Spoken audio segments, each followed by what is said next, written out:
mailman. Good morning. Good morning. And hello there. Welcome to Friday. It's the 23rd of February. It's a pissy morning out there again.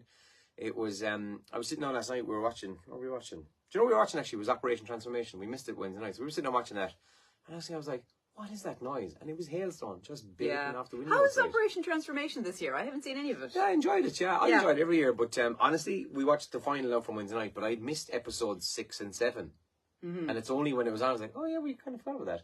Blame Love Island. It was Love Island's fault. Do you know what we never talked about?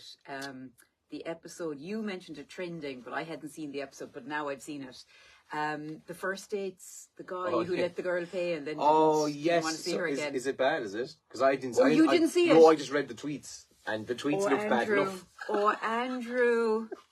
So he was all kind of like new agey and kind of hippie-ish, and he was just like, you know, reading their energies, and it looked like they were getting on very well.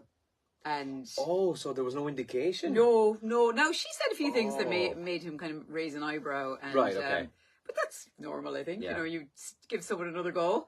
And, so she paid, and he was kind of like, that is so kind of you. You know, this kind of thing. Oh, and then they went out, and she said she really wanted to see him again. And he said, no. I think he said we're on different paths or something like that. Wow. Yeah, I know it was. Because he got a lot of backlash for, like, you know, and I think you said at the time, if you know you're not going to go for a second date, then go 50-50. Yeah. Don't make them pay. In fairness to the chap, there was a lot of horrible stuff about him on Twitter and everything. I mean, he, in that moment, mightn't have just been thinking straight. Yeah. That he was on a TV show as well. That, shit, I need to either pay for this or go has. He might have just got it wrong. Yeah, which is fair enough. Yeah. Vicious stuff on Twitter. And that was horrible now. Come here. But it was bad. Elaine, people on Twitter are like... Horrible. Lawless, literally lawless. Yeah. Anyway, sorry. On a bit of a tangent. Weather today, anyway, it's going to be really mixed again. It's very windy, very blustery, some further showers, and we will see sunshine at times into the afternoon, but that again will be mixed with a couple of heavy showers in places.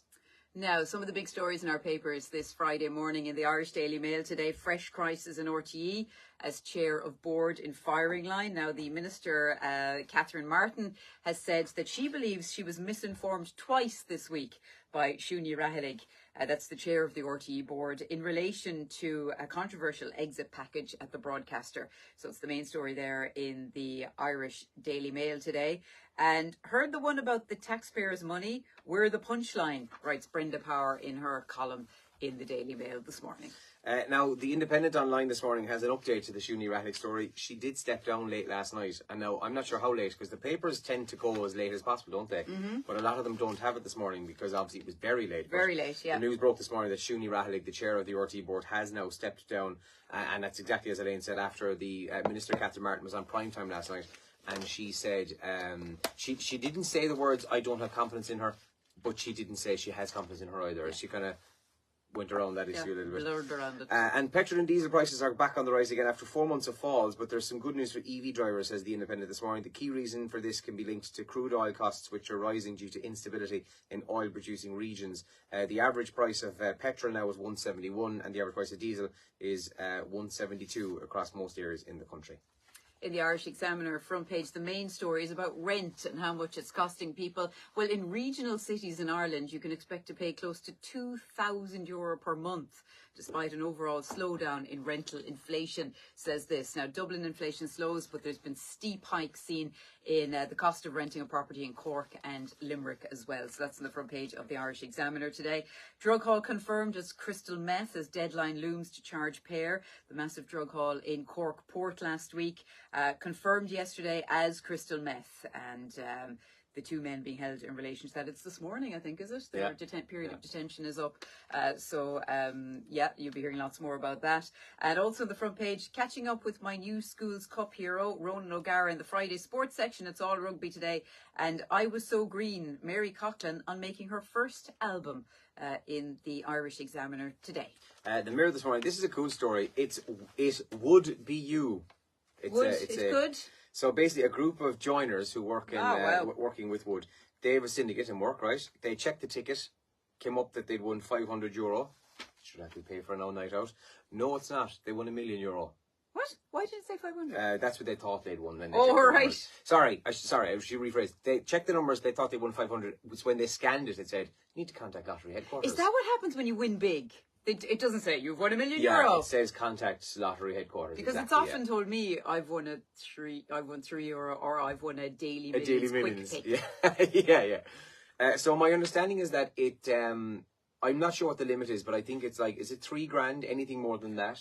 Because I think a shop. Oh, that's a bit of a tease, because imagine when you need to contact Lotto and you're like, Yeah. I'm a millionaire, and it's like $4,000, which is millionaire. lovely and everything, but Oh yeah, you think you've won you 150 think, million? you'd have to just Yeah, it's something keep like that. calm. So again, correct me if I'm wrong, but some shops can pay out up to 10 grand, but it's very unlikely a shop has 10 grand cash to hand over in a lotto. course, So yeah. I think after the €3,000 or €4,000 mark, you have to contact Lotto Head. I think that's the case anyway. But anyway, this syndicate, and they all won. I'm not sure how many of them's in it, but I think they all won about 30 grand each. So you take that. Brilliant. So that's in the front page there. And Paddy's Day. It's a picture there of Patrick Keelty. He's been named as the Grand Marshal for the Dublin Patrick's Day Parade. He's pictured there in the mirror as well this morning. Now, what's trending on X today? Well, RTE Primetime is trending. As Andrew mentioned, they covered the RTE story last night. Just like Kerry Today did, they took a look at the Sinaloa cartel as well. If you missed that on Kerry Today yesterday, I'll have a repeat of that on 7 Days on Sunday evening. Very good. Yeah, Trasta spoke to an expert in the area, and he described kind of exactly how the cartel works. So, Yeah. Like we hear about the, and I'm aware of the phrase I'm about to use, the sexy side of the cartel, in that we see the dramatized versions in Griselda and Narcos and blah blah blah, and that's the drama. But the thing is, it's all true, and they are nasty and they are absolutely ruthless. But Trasta did ask him some questions that he wouldn't answer. Like, she said, would you be afraid to mess with them or cross them? And he didn't quite answer. He didn't say that. He couldn't kind of say, oh, you should hear the things they've done, that kind of thing. But it's good. So I've got a kind of if you haven't seen it, kind of highlights of the week or best bits of the week on Sunday evenings at 7 on Radio Kerry, so it'll be on that. The FAI are trending as well. Jonathan Hill, of course, was appearing before the Dáil committee yesterday, and so they brought forward this. Did you see this? I haven't got it. It's on we're using my phone. I'll show it in a minute. They brought forward emails, that they were asked to present in relation to. So it's not funny. I shouldn't laugh, but yeah. Holiday pay, pay being given in lieu of holiday. So how did this happen? Like, they were the Dáil committee's kind of saying this shouldn't happen. You're not allowed to do this, or it wasn't agreed on or whatever. And so they brought forward all these emails, heavily redacted, like hardly anything left in the emails. Yeah. But they can be compelled to unredact that stuff, Oh, absolutely, yeah. I just think the cheek of them, to present something. They landed in with all of their bits. Late exactly as that. well. Yeah, landed in late, and and they were everything past was the redacted. deadline. Check this out online. If you're on Twitter or Instagram today, you'll see it. But I was sent the picture last night of the new Irish jersey, the current Irish jersey, with the new sponsor, and it was just redacted. Just the black lines across the thing. It was ridiculous. So that's obviously trending this morning. And what was one of the lines yesterday? Jonathan Hill said there was a suggestion of €12,000 holiday pay to be paid instead of holiday leave, and he apologized for that. He said because there was a suggestion, but the email actually was so heavily redacted. He said. Well, he did finally admit to the sentence that they wanted him to say. So a junior employee came to him and said, "I didn't take X amount of holidays for whatever reason." They didn't go into that. Yeah. Can I get paid instead? But we're talking small amount of money, I presume. Yeah. So he kind of said, yeah, I'm okay with that. And then says, this was in the redacted email, but he read it into the record last night. And what he said was, wouldn't mind getting a bit of this myself or something. Question mark, exclamation mark. Apparently, there was an exclamation mark in there, which he says implies he was joking. Yeah.